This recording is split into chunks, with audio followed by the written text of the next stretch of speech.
Hi guys! Magandang gabi. Kung hindi nyo pa alam anong araw ngayon, ipapaalala ko Mother's Day ngayon.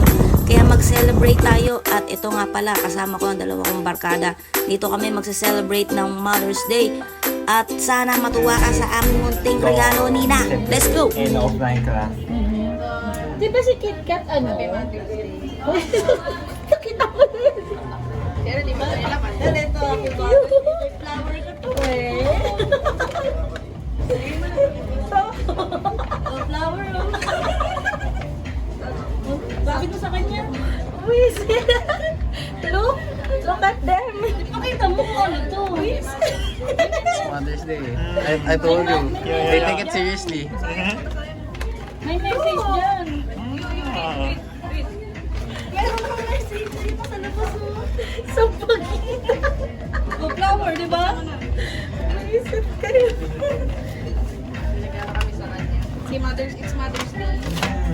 Yes. And Philippines. If you're a mother, ikaw ang ilaw ng tahanan. O, di ba? Yes.